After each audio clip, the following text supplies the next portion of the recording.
Bonjour à toutes et tous, on m'appelle Steven et ça y est, le dernier trailer de la Snyder Cut Justice League est arrivé et ce qu'on peut dire c'est que les fans l'ont accueilli à bras ouverts. Du Superman en black suit, du Darkseid en puissance, un Steppenwolf qui n'a plus rien à prouver physiquement et l'arrivée bien entendu d'un Joker, du Jared Leto revisité par rapport à celui de Suicide Squad. Oui, je pense qu'on a tous été un peu unanimes sur ce trailer. Et du coup, même si on connaît l'histoire de ce film qui va durer 4 fucking heures, mesdames et messieurs les DOS, on va revenir sur pas mal de plans de ce trailer qui vont nous apporter un petit indice concernant déjà la chronologie de ce trailer parce que c'est un peu le bordel concernant les plans, mais aussi afin de voir les différences qui ont déjà été apportées. Il y a certains plans qui sont tournés exactement pareil mais tournés sous un autre angle, d'autres qui vont apporter un contexte assez inédit à l'histoire et d'autres encore qui sont totalement inédits. Le premier constat que je fais avec tous ces trailers, c'est que Batman sera bel et bien dans un cauchemar pendant le film et que nous les fans on sera totalement au paradis. En tout cas je l'espère, c'est ce que nous vendent les trailers, bordel, c'est parti.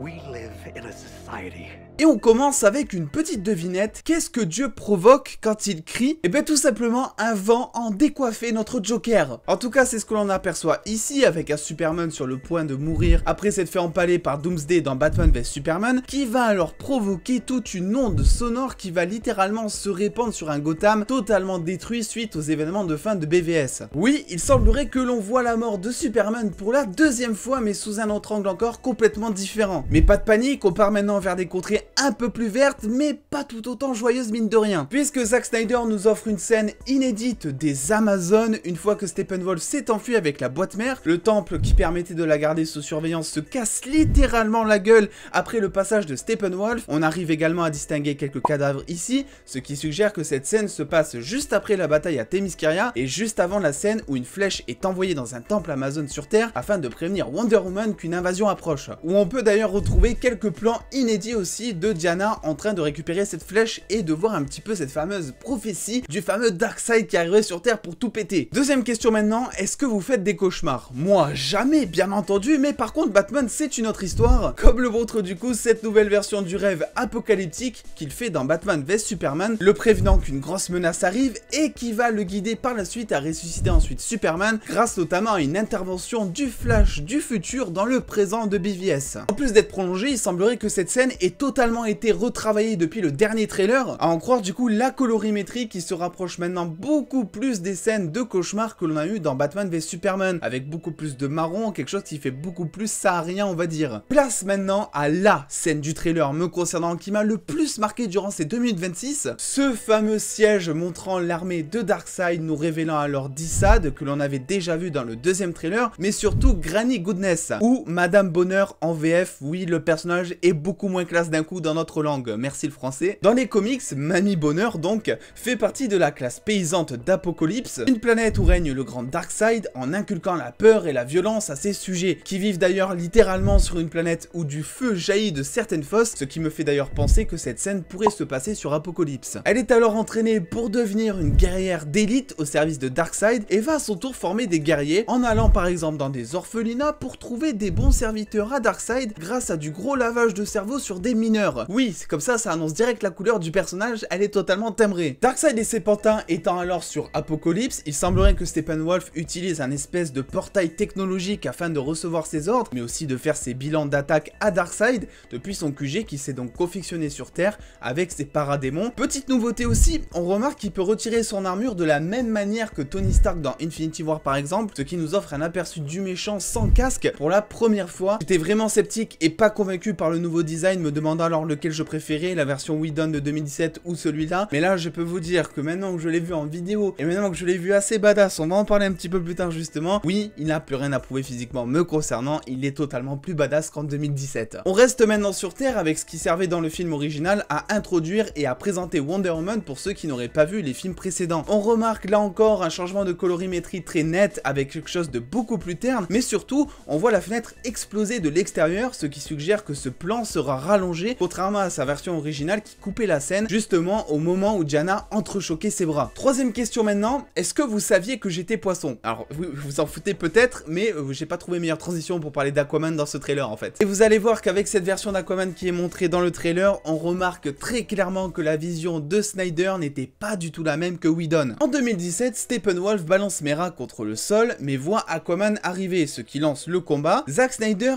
ici opte acte pour l'acte héroïque en faisant arriver Aquaman juste avant que Steppenwolf porte le coup fatal sur ce que l'on imagine être Mera justement. Après tout, une bonne relation, ça commence pas par un bon vieux coup de hache manqué justement? Here's Johnny. Le plan suivant est intéressant car au-delà de nous montrer un cyborg qui va sûrement utiliser ses capacités de manière beaucoup plus intense, on voit que le costume est dégueulasse. Et je dis ça comme si c'était positif parce que ça l'est, tout simplement parce que bon, c'est pas officiel, mais on sait plus ou moins que le design de Cyborg va totalement changer par rapport à la version de Whedon en 2017. Il s'agirait tout simplement d'une scène truquée qui n'est toujours pas terminée aux effets spéciaux parce qu'il n'y a pas besoin, vu que ça ne sera pas dans le film final, étant donné que cette scène dans la Snyder Cut va sûrement nous montrer une nouvelle version du costume de Cyborg qui pourrait potentiellement d'ailleurs se rapprocher de ce que l'on a vu à la fin de Justice League de Whedon en 2017. Et je pense que là, s'il le cache, et c'est pas le seul plan, on va en reparler justement, c'est qu'il y a du renouveau là-dedans aussi. Une nouvelle colorimétrie encore fait place dans cette scène où Batman attire justement les paradémons avec le fameux signal sonore et on opte aussi pour quelque chose de beaucoup moins chargé à l'écran. Sur cette scène qui se passe durant le combat final, tout est totalement retravaillé avec un Steppenwolf qui obtient le pouvoir des boîtes mères et qui apparaît comme étant beaucoup plus puissant, là où l'ancien avait tout juste les yeux un peu trop luisants après 2 tafs sur un joint extraterrestre. Le plan d'après est exactement le même, mais toujours avec la touche de couleur plus terne que Snyder veut apporter au film. C'est intelligent parce que ici, seul le logo argenté de Superman ressort,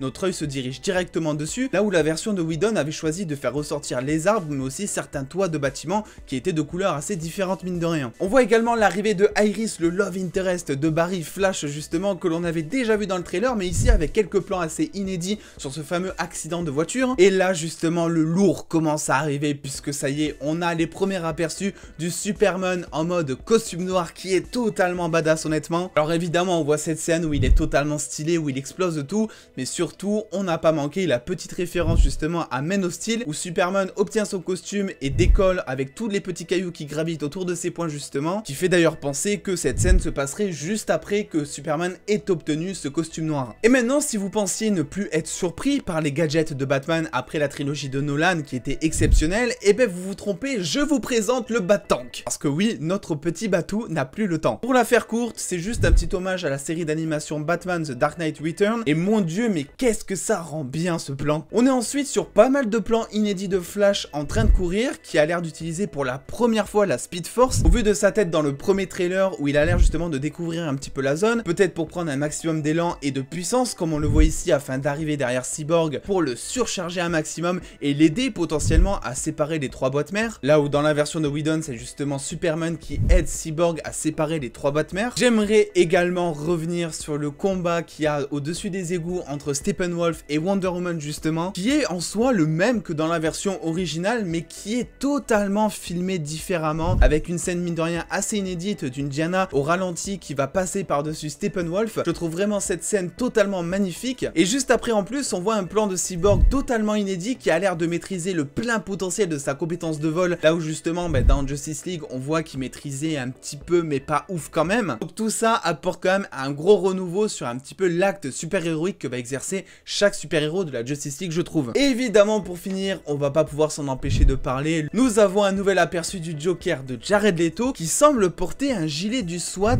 par-dessus sa combinaison de prisonnier psychiatrique, sûrement à Arkham d'ailleurs. Serait-ce du coup en référence à la scène de Suicide Squad, le montrant justement déguisé en unité du SWAT, ou une simple interprétation d'un Joker de base méchant qui revêt un uniforme de justicier par-dessus sa folie afin de faire équipe un bref instant dans le cauchemar de Batman. Alors je vais peut-être un peu loin, mais c'est ce qui pourrait être montré justement. A l'inverse, est-ce que ça se pourrait aussi que Snyder ait décidé de nous livrer finalement un petit combat mine de rien assez épique, mais bref, entre le Joker et donc Batman, une chose que l'on n'a pas vu mine de rien depuis 2008 avec le Batman et le Joker de Nolan qui était aussi somptueux là-dedans. C'est ce que certains fans en tout cas espèrent. Effectivement ça pourrait donner sens étant donné que l'on sait que suite à ce rêve ensuite Bruce se réveille un petit peu en sursaut dans BVS juste avant que Flash le prévienne un petit peu et lui dise qu'il faut absolument entre guillemets concevoir la Justice League pour arrêter l'apocalypse justement. Et quel meilleur moyen pour que Bruce Wayne sursaute au réveil qu'une simple mort ou un simple coup de poignard finalement de la part de son Joker. Mais ce Joker qui a l'air soit dit en passant d'avoir des coupures récentes sur le visage et un maquillage bien plus abondant comme s'il voulait cacher ses tatouages de la version Suicide Squad, et pas seul face à Batman. On voit dans le fond que Cyborg est lui aussi présent, certainement pour du coup guider Batman dans ce cauchemar, puisque l'on sait que Cyborg va être un petit peu un des personnages les plus principaux on va dire de Justice League, contrairement finalement à la version de 2017 où Ray Fisher n'était mais alors absolument pas présent à l'écran. Et encore une fois, on est probablement sur une scène truquée puisque on voit qu'il porte le même suit finalement que lorsque Wonder Woman va essayer de le recruter dans la rue. Il me fait penser que Snyder a peut-être décidé de lui mettre son suit à capuche justement lors de cette scène pour cacher son nouveau design justement. J'ai beaucoup trop hâte de voir le nouveau design de Cyborg parce que c'est vrai que celui de 2017, j'étais pas totalement fan en vrai. Pour conclure un petit peu vite fait sur tous ces plans de la Snyder Cut, je pense que ça va tout simplement être un carton, ça va réussir et ça va plaire aux fans je pense. On est sur un film qui va durer 4 heures, alors effectivement, je vous ai pas décrypté toutes les images du trailer parce qu'on a aussi finalement beaucoup d'images qui sont quasiment les mêmes que la version originale du film avec juste la petite colorimétrie de Zack Snyder qui va justement servir à apporter un côté dramaturgique en plus